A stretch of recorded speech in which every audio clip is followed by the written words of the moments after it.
अस्सलाम वालेकुम। नया दौर के साथ मैं हूं सबीउल हसन। नाज़रीन, साबिक DG ISI फैज़ हमीद की गिरफ्तारी के बाद सियासी तौर पर मामलात काफ़ी तेज़ी से तब्दील हुए हैं, बिलखसूस पाकिस्तान तहरीक इंसाफ को लेकर। और आपने देखा होगा कि जब से फैज़ हमीद गिरफ़्तार हुए हैं, पाकिस्तान तहरीक इंसाफ के सोशल मीडिया जो अकाउंट्स हैं वो खामोश हो गए हैं, बिल्कुल एक दिफाई पोजीशन में आ गए हैं। और ऐसे इंक्रिमिनेटिंग एविडेंसेस सामने आ रहे हैं जिससे ये इम्कान वाज़े होते जा रहा है कि साबिक वज़ीर आज़म इमरान खान का मिलिट्री कोर्ट्स में ट्रायल होने जा रहा है।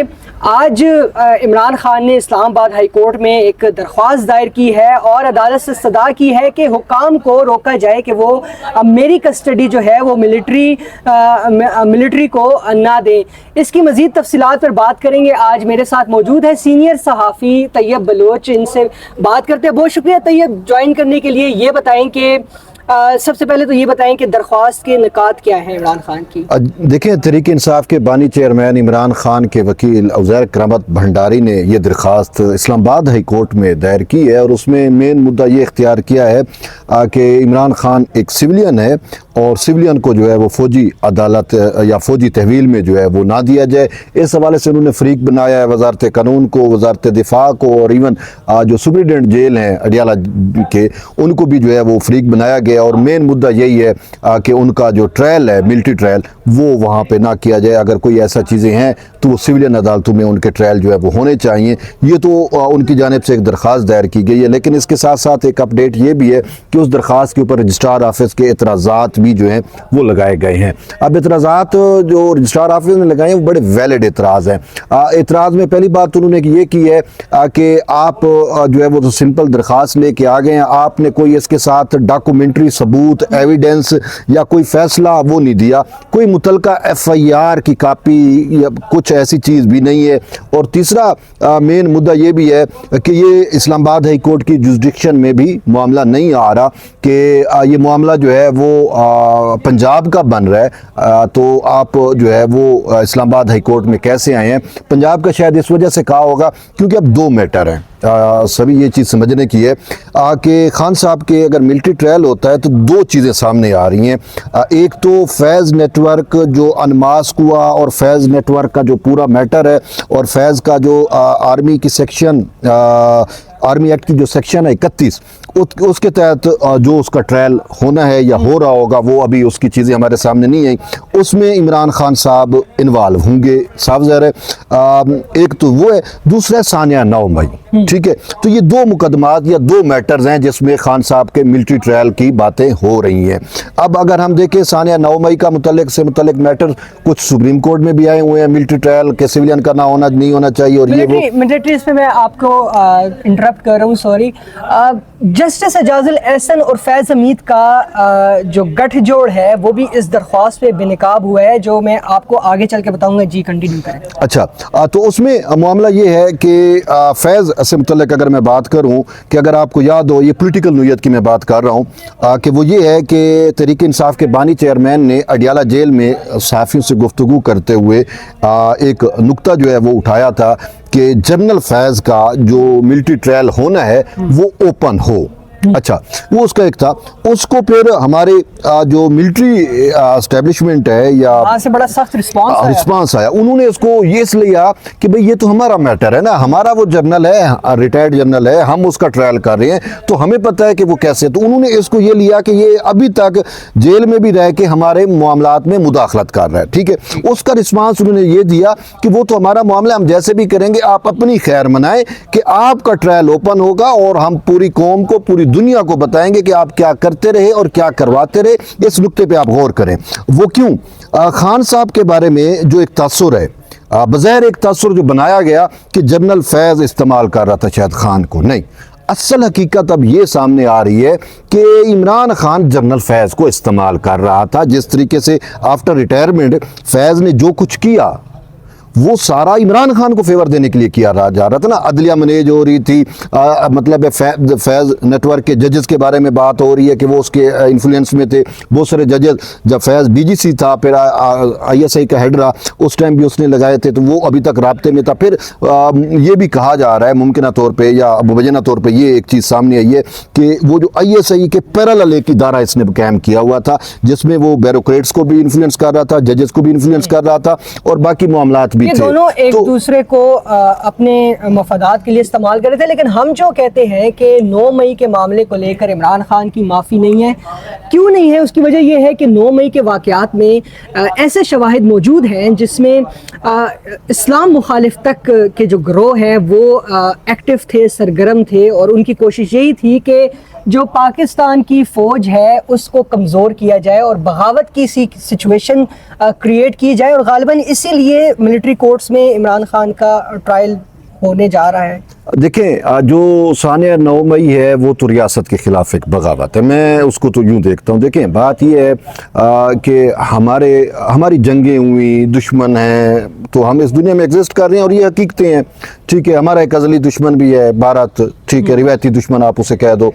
تو اس کی جتنی بھی جنگیں ہوئی اس کی خواہش رہی کہ پاکستان کے اندر گھس کے پاکستان کی انسٹالیشن پہ, ملٹری انسٹالیشن پہ اٹیک کیا جائے. وہ آج تک بارڈر پہ جنگیں ہوتی رہی, وہ آج تک اندر اتنا حد تک نہیں آ سکے. یعنی کہ جی ایچ کیو کو آپ دیکھیں, میں باقی چیزوں کو نہیں بات کر رہا, جی ایچ کیو ایک سمبل ہوتا ہے, سمبل ہے ہماری پاک فوج کا, ٹھیک ہے, اور وہ جو کوٹ آف آرم ہے پاک فوج کا, 2 تلواریں جو گرین اس کے اوپر, تو وہ ہمارا وہ ہر فوجی کے یہاں پہ لگا ہوا ہوتا ہے وہ, ٹھیک ہے, ان کے لیے بڑی ایک مقدس چیز ہے. تو گیٹ کے اوپر جو وہ لگا ہوا تھا, جس طریقے سے اس کو توڑا گیا, اس کی توہین کی گئی. پھر شہداء جو ہیں, جو ہیرو تھے فوج کے, ان کی یادگاروں کے ساتھ, ہماری بھی قوم کے ہیروز تھے, ان کی یادگاروں کے ساتھ جو کیا گیا, ٹھیک ہے. تو یہ تو اچھا. پھر خان صاحب کے بارے میں ایک تاثر ہے, ٹھیک ہے, میں وہ تو ایک انڈین صحافی نے بھی کہہ دیا کہ کشمیر کا سودا اس نے 200 کروڑ روپے لے کے کیا, انڈین 200 کروڑ, ٹھیک ہے نا. تو یہ تاثر تو ویسے ہے, لیکن ایک بات ہے کہ 200 کروڑ کا وہ کہہ رہے ہیں کہ چندہ دیا گیا عمران خان کو یا اس کی پارٹی کو, انڈین ہے. اب انڈین فنڈنگ اور اسرائیل کی فنڈنگ خان صاحب کے, وہ تو ہمارا الیکشن کمیشن کا ریکارڈ بتا رہا ہے نا.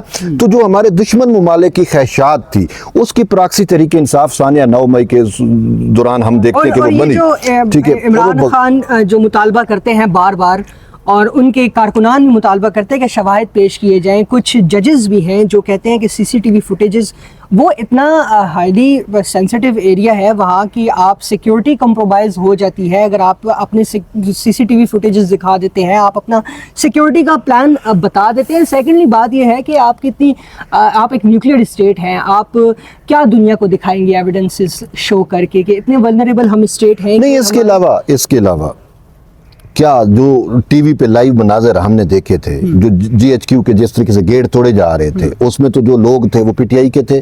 فلک جوید کو بھی آپ نے دیکھا, وہ دوسری وہ یاسمین راشد ہے جو جناح ہاؤس پہ اٹیک ہو رہا تھا, تو ان کی باقاعدہ فوٹیج آپ کے سامنے ہے. اس میں ہدایات وہ تو ٹی وی پہ تک, وہ تو ٹی وی سوشل میڈیا پہ, اب یہ کہہ رہے ہیں جی ایویڈنس دکھائیں, وہ تو ٹی وی پہ اور سوشل میڈیا پہ آج بھری پڑی ہیں یہ ساری سی سی ٹی وی فوٹیج. اس حوالے سے جو سویلین سائڈ پہ شاید لگے ہوں گے سی سی ٹی وی, وہ تو لوگوں کو پتہ ہے, ایک ایک چہرہ آپ شناخت کر سکتے ہو. تو وہ ایسی کوئی بات نہیں ہے. اب آرمی کے پاس اپنی ایویڈنسز بھی ہوتی ہیں, تو وہ جب ٹرائل ہوگا, چیزیں ہوں گی, تو ان کو پتہ چلے گا. لیکن مین چیز ہے سبھی بھائی, جو اصل چیز ہے کہ وہ ایک تو سانحہ 9 مئی ہے, وہ تو ایک مطلب ہے کہ انفارگیٹیبل چیز ہے کہ جس کو ہماری ریاست جو ہے وہ تاریخ کا سیاہ ترین دن کے طور پہ مناتی ہے کہ یار ہماری تاریخ کا سیاہ ترین دن ہے کہ آج تک پاکستان کی ہسٹری کے اندر کوئی بھی پولیٹیکل ایلیمنٹ, کوئی بھی انتشاری گروہ, کوئی بھی فشاری گروہ, کسی کو اتنی جرأت نہیں ہوئی جو تحریک انصاف نے کر دکھایا. ایک دوسرا ہے فیض نیٹ ورک والا میٹر, وہ بھی بڑا سخت ہے. اس میں بھی جو آرمی کے سیکشن 31 کے تحت جو ٹرائل ہونا ہے, اس میں بھی بغاوت کا کیس بن رہا ہے, ٹھیک ہے نا, کہ ریاست کے خلاف بغاوت ہے, حکومت کے خلاف بغاوت ہے. تو بہت ساری چیزیں ایسی ہیں. تو خان صاحب کو سمجھ آ گئی ہے کہ اب اس کا بچنا मुश्किल है मिलिट्री कोर्ट से। अब चूंकि मैं इसमें थोड़ा सा अच्छा, आपने आर्मी एक्ट का हवाला दिया, आपने भी ज़ाहिर दरख्वास्त पढ़ी है। गठजोड़ जो है जस्टिस एजाजुल एहसन का और जस्टिस माज़रत के साथ फैज़ हमीद, जनरल रिटायर्ड फैज़ हमीद का जो बेनकाब हुआ है वो ये कि जब आपको याद होगा 9 मई का सिविलियन ट्रायल्स जो है तो वो यहाँ पर समात और जस्टिस एजाजुल एहसन ने उस वक्त फैसला किया था और वो शिक भी उड़ा दी थी जो कि इस्तदा में मांगी ही नहीं थी, यानी कि सिविलियंस का मिलिट्री कोर्ट में ट्रायल नहीं हो सकता। क्या उनके दिमाग में भी था कि मुस्तकबिल में ज़रूरत पड़ सकती है इस बात की? आज इमरान खान ने अपनी दरख्वास्त में उस फैसले का हवाला दिया, गो कि वो भी सस्पेंड है लेकिन हवाला बहरहाल उन्होंने ज़रूर दिया, justice retired Jawad Khawaja versus ये जो मामला है इसमें। देखिए वो जो एजाजुल एहसन का फैसला था, खुदा की कसम वो फैसला तो रियासत पाकिस्तान के खिलाफ खुद एक साजिश है। वो क्यों? मैं आपको बताऊं कि उसमें जो इन्होंने शिकें उड़ाई थी उस शिकू में ये चीज़ें थी कि अगर कोई एलियंस, कोई जासूस, ठीक है ना, उनका तो ट्रायल मिलिट्री में होता है ना, जो पकड़े जाते हैं, ठीक है ना, तो उन्होंने मुआवनत करने वाले यानी कि हमारी उन्होंने वो भी उड़ा दी थी, वो भी उड़ा दी। अच्छा, कि दरख्वास्त में ये प्रेयर थी, प्रेयर ही नहीं थी, ठीक है ना। अब उसमें मिसाल के कुलभूषण यादव वाला मैटर मिसाल के तौर पे अब ये चीजें हैं, इस तरह के जो इंडिया का जासूस है या किसी भी हमारे दुश्मन, मैं किसी को नॉमिनेट नहीं कर रहा, कोई भी दुश्मन जासूस पाकिस्तान में पकड़ा जाता है जासूसी करते हुए, तो उसका इन मुअज़्ज़ज़ एजाजुल एहसन के फैसले की रोशनी में उसका मिलिट्री ट्रायल नहीं हो सकता। तो ये हमारी रियासत के साथ एक जुल्म किया गया और इस पे जस्टिस याह्या खान अफरीदी का नोट मौजूद है और उन्होंने कहा था कि ये इंतहाई जो है ये नहीं होना चाहिए और इसके ये रियासत के खिलाफ बेसिकली ये चीज़ें एडिशनल नोट था। उन्होंने इस चीज़ को पॉइंट आउट किया। तो मैं याह्या खान अफरीदी की उस बात को जो है आपसे डिस्कस कर रहा हूँ कि वो इनको नहीं करना चाहिए था। वो ये बात है कि जो इनसे इस्तदा नहीं की गई थी, जो क्योंकि एक बात तो है ना, अब जो मखसूस नशिस्तों वाला केस है उसमें तो तरीके इंसाफ फरीक ही नहीं थी, इनके साथ इस्तदा भी नहीं थी। ये इस वजह से बहुत लकी है कि जज ही इनके बाज़-औक़ात हम देखें वकील बन जाते हैं, ये इसको एक एज जाता है बानी चेयरमैन को या उसको तरीके इंसाफ को रिलीफ मिलता है और फिर भी कहते हैं कि हमें रिलीफ चाहिए। कितना रिलीफ चाहिए? तो इसी वजह से अभी ये हाई कोर्ट में भी आ गए ना कि हाई कोर्ट भी अब देखें इस वजह से, देखो दरख्वास्त में डॉक्यूमेंटेशन नहीं है, दरख्वास्त में मुतलका किसी केस का जिक्र नहीं है, दरख्वास्त में FIR नहीं है, दरख्वास्त अच्छा फिर वो high court Islamabad high court की जुरिसडिक्शन में भी नहीं आती। अब यह क्या कि एक वकील को ये नहीं पता, ठीक है ना, ये पता होगा लेकिन उसको पता था यह है कि यार पहले भी ये चीज़ें हमारे हक में होती रही हैं यहाँ पे, तो अब शायद हो जाएंगी। वो तो उस नीयत पे आए थे लेकिन वो रजिस्ट्रार हाफिज ने एतराज़ात लगा के तो उसकी इस उम्मीद पे अगरचे पानी फेरा है, लेकिन फिर भी हमें तवक्को कुछ भी हम कर सकते हैं ऐसी जुडिशरी से कि जिसमें 6 जजेस जो हैं वो अपने चीफ जस्टिस के खिलाफ जो है वो लेटर लिख दें, मामलात ऐसे हो जाते हैं या हैं। तो मैं तो इसको कहता हूं कि जुडिशल कू नज़र आता है हमें। ये तरीके इमरान प्रोजेक्ट के जजेस हम एक साइड पे नज़र आ रहे हैं, बाकी कॉन्स्टिट्यूशनल जजेस एक साइड पे आ रहे हैं, तो वो इसी वजह से आए थे। अब देखते हैं कि खान साहब की ये उम्मीद कितनी बर आती है, रंग लेके आती है या नहीं आती, मामलात कैसे चलेंगे ये तो इस्लामाबाद हाई कोर्ट ही डिसाइड करेगी। बहुत शुक्रिया तैयब बलोच हमसे बात करने के लिए। तो नाज़रीन, एतराज़ात लगे हैं इमरान खान की दरख्वास्त पर, अब देखते हैं कि एतराज़ात को कब चैलेंज करते हैं और chief justice Islamabad high court Aamir Farooq इस की दरख्वास्त को एतराज़ात के साथ कब समाअत के लिए मुकर्रर करते हैं और कौन से जजेस ये केस सुनेंगे। फिलहाल के लिए इतना ही, अल्लाह हाफिज़।